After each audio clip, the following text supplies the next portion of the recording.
Hello everybody, welcome to UK Expo 2013. My name's Stephen Hesse from Geek Apocalypse Podcast, which is www.geekapocalypse.com, and I am representing UK Gaming Media Network on behalf of them, so a huge thanks to them for letting me do this. And I'm here to talk about North and South Games with Dave Cousins. Hello sir. Hi, nice to meet you. One of the interesting things it's funny because I just want to contextually talk about before we started this interview, a customer came to me and said, North and South Games have got this great game called Rock, Paper, Scissors, Bang, which already intrigues me. So I suppose the first logical course to start is how did the idea come about? So it used to be a game which is called Runements, which watches space, because you never know, that might be a game in the future where you had fire, water, air, and earth, and the tiles took each other, and the idea was to make piles of these different runic tiles. And I found that every time I explained the rules of taking pieces and moving pieces around, I ended up saying, it's like rock, paper, scissors. Yeah. And so I was in a pub playtesting with a friend of mine, and he basically said, well, why don't you make it rock, paper, scissors? Mm-hmm. It's like, light bulb went on. Yes, so that's how rock, paper, scissors and dynamite, the bang part, came into it. Mm-hmm. So what I find interesting is when you're explaining about the idea, obviously you start off with an idea, because I know when I make ideas, you start off with the basic sort of structure, for want of a better phrase. But how did that? I'm always interested to know, especially when I talk to board game designers. Yeah. How did it end up becoming what we see in front of us now? What was the process? So the initial idea probably fell out of my head fairly quickly. Yeah. And I made some notes. I knocked up a little prototype and took it to a friend's. And literally after a couple of games, it changed a little bit. And then to get from what that was to here probably took about 6 months of playtesting. Uh-huh. And I go to a group in London, which we run the Playtest Zone. Rob Harris, the Playtest Zone. I'm talking to them guys later, yeah. Some great guys there, Uh-huh. and so they get some really good constructive feedback, which is also completely unbiased. Because if you play with family and friends and people you know, they don't want to hurt your feelings. Whereas what you really need is someone to give you some possibly harsh but constructive feedback about the game. Yeah. So about 6 months-ish, on and off. I mean, I haven't been just working on this. Uh-huh. But I would say that's probably about it. It suddenly felt right. It suddenly felt people weren't coming up with suggestions as to how to improve it, or have you thought of this, have you tried that? And when that happens, you think you're probably onto a good thing by then. Yeah, that certainly sounds it, yeah. So one of the things I know about this game as well, is this launching here, is that right? This is just launched, launching today. So in terms of the sort of, because we've obviously got it in front of us, which is obviously a bonus, what kind of rule structure is it? Can we get into the... Okay, so it's played in two phases, and the first phase is you would load the board up one at a time with our pieces until it's full like this, not using the centre square. Okay. So I've done that. Here's one I prepared earlier in true Blue Peter fashion. And the idea is you're trying to build towers in your colour. So the pieces move following rock, paper and scissors rules. You have to take a piece, so you can't move into an empty space. And if I'll take this blue scissors here as an example. The blue scissors, you wouldn't be able to attack any of the rocks here because rock beats scissors. Yep. But you could draw with this red scissors here, for instance, by moving diagonally, or you could even take your own piece and draw blue scissors. And if I just swap these two around, make it a bit better, you could also take paper.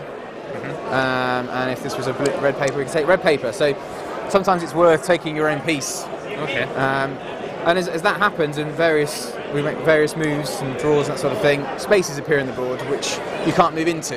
Okay. And really what you want to try and do is end up with a tower like that, which is surrounded by empty space, because it's completely safe. So how does the scoring work then? So it's one less than the height, so that's 5 high, would be worth 4 points. The only kind of added rule is the dynamite. So the way dynamite works is it beats everything. So you can that makes sense. Well, yeah, it plays it up. So if I'm playing red here and you suddenly say, well, you've got to score a load of points there, you can use your dynamite, and the whole thing comes off the boards, and they're out of the game. They won't count towards anything. And you can blow up other people's dynamite as well. Okay. So when you can you put the pile back? Absolutely. How do you determine who scores the pile? Is it the last person to put the tile on? So once if I make a pile there with blue, and then red comes along and takes that's now red's pile. Okay. And it moves as it would be just a single paper tile. It's worth those points. Okay, that makes sense. So when does the game end? So there's 2 ways for the game to end. One is if we both decide to pass consecutively, because we might end up with a situation where I can only blow up my own tower, or we have a stalemate, and if I move, you'll take me. I can see that happening, yeah. Or if we've run out of valid moves. Okay. The game naturally comes to an end. Every time you make a move, there's one less space you can move into. Yeah, that makes sense. And generally, you know, if you're taking your opponent's piece, that's one less move, one less potential move that they've got. And so it quite quickly, 5 or 10 minutes. And yeah, it's I was all just going to say, Logic Dictates. It's quite a yeah, and it's quick good. game. It's kind of aimed at families. So I mean, I play with my 8-year-old daughter, and my 5-year-old son, and certainly my little boy. His attention span is no longer than 10 minutes, but he can cope with a game of this. I work in school, so I know what you mean. So is it roughly that age range, do you think, appropriate yeah, for this? 7 upwards is what I've put on the rather tasteful bag. I know, I just give the bag a plug. That is great. Very handy to carry around in. Yeah, and I said 15 minutes, but as you get used to it, people soon start loading the board up.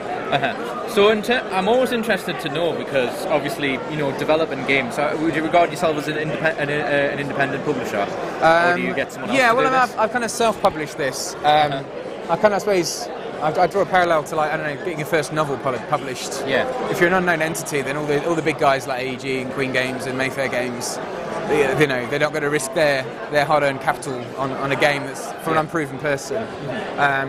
Sure, if anyone's watching this and they fancy publishing a second edition, then they're welcome to get in touch with me at northsouthgames.com. Yeah, I was just going to ask where you get it from. Yes. But no, I've done a small run of 100 games out of my own pocket, just to put it out there. Really, I'm not really doing it for the money. I'm doing it because I get a buzz out of people playing my games.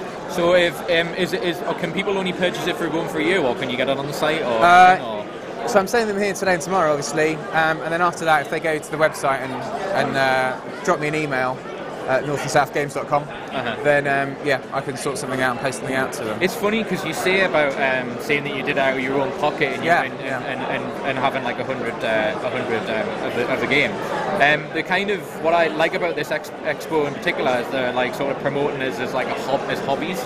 But I'm interested to know, based on like North and South Games, like, is it regarded as a hobby for you, or do you have like an idea where you want to take it? I suppose I'm a privileged situation that I was being a stay-at-home dad, so my wife sort of like brings home the bacon, and my youngest has just gone into full-time education, so back in September. So I decided then I could either go back to being programming mobile phones, which is what I used to do in a previous life, or do something completely different. And I decided it was now or never with regards to doing this. It's kind of a passion of mine. I love board games, so I'm just kind of living the dream, I suppose. That sounds great. And what was I'm always interested to know, did any particular board game influence you to get into the field? I mean, I don't know, I suppose I quite like the old Hero Quest and those sorts of games and role-playing games when I was a teenager. And then through university, nowadays it's more like, I don't know, I suppose Agricola and Puerto Rico and Turkish Euphrates and the more Euro games that I'm into. And if it was down to me, I probably wouldn't have created this as my first game. This is the sort of game that I would generally play, but I think it's something that I want to do with my children as well, and as a family thing. And I think as they get older, hopefully my games will sort of like progress to those more complicated games with hundreds of little bits. And, that sounds great. Well, it sounds like a really, really great idea. I don't know if you get the reference rock, paper, scissors, lizard, Spock, Big Bang Theory, but that was what I was thinking of. But obviously rock, paper, scissors, everyone knows it. It's embedded into kids, so I think it sounds like a brilliant idea. It's great. And I love simple games. So if you want to try it, there's a print and play on the website, so they can download a specimen copy and print it off if they want to give it a go. All right, cool. But if they're interested, then drop me a line, and I'll happily get in touch with them about getting them a copy. That sounds awesome. Well, thanks so much for agreeing to show us your game. No problem. It looks fantastic. Absolutely love the design. It really reminds me. Of like sort of the Sex Pistols era. Okay. Whether people will get that, I don't know. Hopefully 7-year-olds won't get that. No, I'm sure they won't. But no, thanks so much, Dave, for agreeing to talk Thank to you, us. and Gaming Network as well for having me on. Cool. Thanks very much. Have a great expo. Thanks, guys. Thanks.